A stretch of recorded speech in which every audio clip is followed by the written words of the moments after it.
Hi guys, it's me, Susan. Today is day 19 of the Broken Heart Club. I have to tell you, it was supposed to be day 18 and I was supposed to post last night. Hold on, I have to move this a little bit. Say hi to Jolie. Here she is. Say hi. Okay. Um, I started about 6 different videos last night, and one of them I even got all the way to over 7 minutes, and then I just turned it off. I was just very unable. I think what I was doing was trying too hard, and I think I was being real self-critical.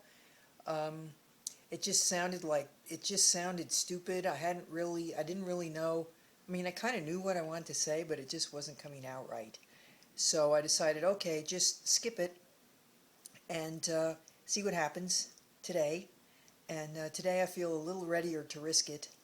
Um, I've been doing a little reading in, as I've told you before, I think my favorite magazine is called Spirituality and Health, and I was looking for a particular article that I vaguely remembered having read quite a while ago, so I ended up leafing through several issues, and lo and behold, found an article, an interview that the editor of the magazine did with Brene Brown, which is my current, uh, I don't know what to call her, maybe a role model, but a role model of just an ordinary human being. She is extraordinary, but um, she's the one who she writes about shame and shame resilience.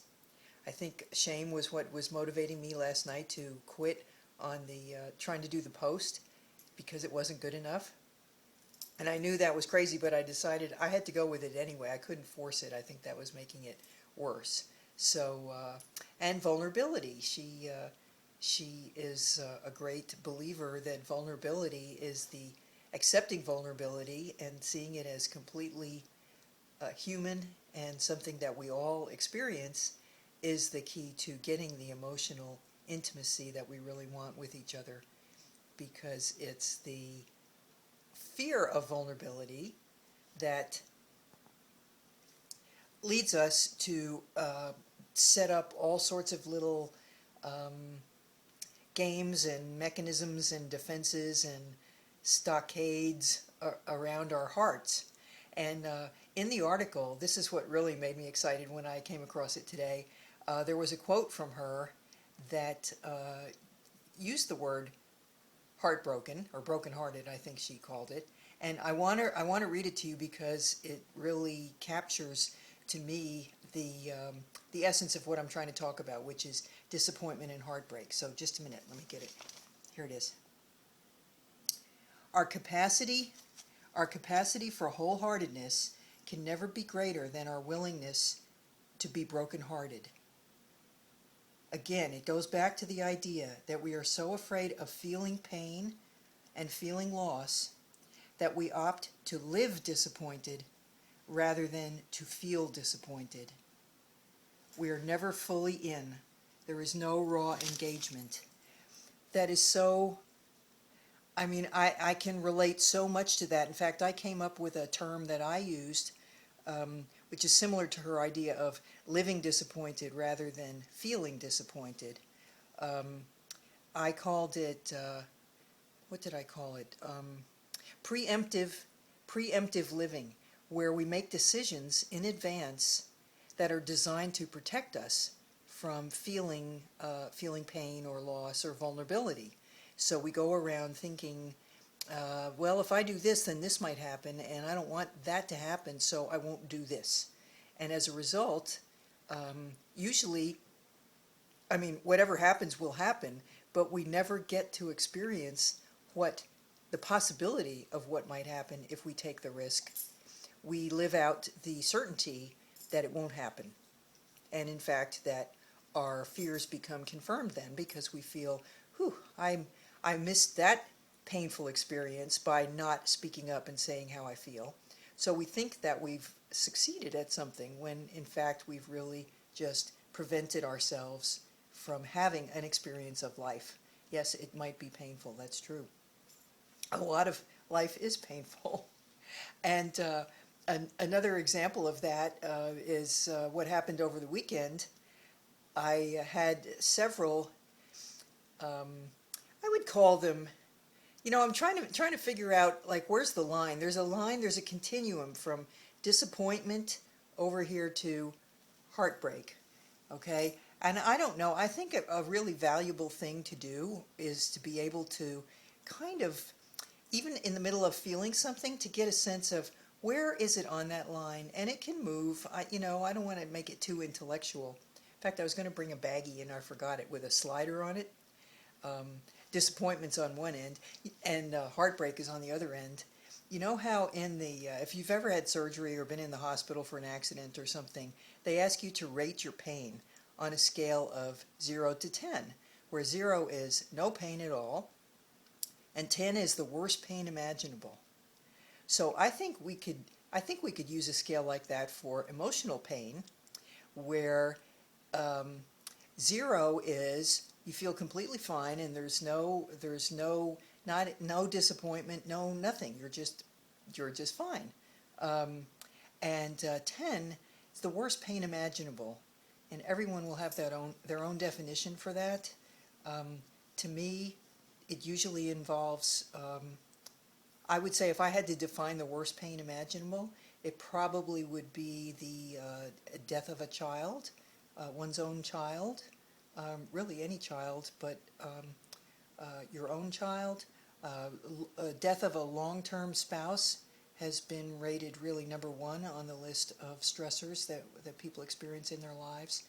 So whatever it might be, when you're having an experience of a disappointment or a loss, and it feels like your heart is breaking, then I don't know, this is starting to sound a little too intellectual to me, but I'm going to put it out there anyway. Because I did it over this weekend, and it was kind of interesting. I'll tell you what happened, but where you kind of assess how big, where would I put this disappointment on a scale of 0 to 10? And based on what you feel about that, it'll help you know whether to really focus on kind of getting over it or feeling it, but not not letting it carry you too far away from your center. I don't know how to describe that. I'll tell you what happened over the weekend. I had a couple more disappointments that felt fairly major. I mean, I, I'm going to say, I wouldn't put them in the category of heartbreak, but they were getting up there, not worst pain imaginable, but more than just disappointment, I would say. It was kind of bigger than a disappointment, or a garden variety disappointment. A low-level disappointment would be like, gee, I was looking forward to going to the movies with my friend tonight and they had to cancel, These were pretty major disappointments. And at one point I said to myself, how many more disappointments can I take? Oh, I should add, I'm having pain in my leg, especially my knee. My mobility is really limited. I haven't been able to walk Jolie. I've been even using a cane again, which I had given up like several weeks ago. So all of this kind of all mushes together, and I say, how many more disappointments can I take? And immediately the thought came into my mind, as many as I get. I'll handle as many of them as I get. And that really kind of, I don't know, it took me off that path of poor me and, oh, everything's happening to me and all that other negativity. And it's just, disappointments happen, and I'll handle them like most humans do. We just figure it out and move along, and that's what I started doing shortly thereafter. So anyway, that's what I think is valuable, is understanding that the willingness to risk heartbreak is what leads to love and what leads to happiness, really. So you can't separate one from the other. You can't get love and happiness without going all in, being willing to risk a broken heart. And I think that's really cool to keep in mind, because those moments of risk when we hold back, we're guaranteeing that we don't get what we really want. We get safety, but we don't get joy, and we don't get connection, which is what we really want. So those are my thoughts today. They were a little more coherent than the ones I had yesterday, but still kind of whatever. It's as good as I've got, and I hope you get something out of it. And if you don't, maybe you will the next time, or maybe it'll trigger some thoughts in you that are more valuable for you.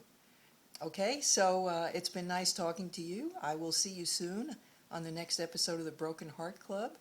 I continue to enjoy this world of thinking about the way that pain and happiness go together, love and loss. It feels really good to me. So I enjoy sharing it with you. Thanks a lot. I'll see you soon. And in the meantime, remember, live well, laugh often, and love much. And I'll see you soon on the Broken Heart Club. Bye.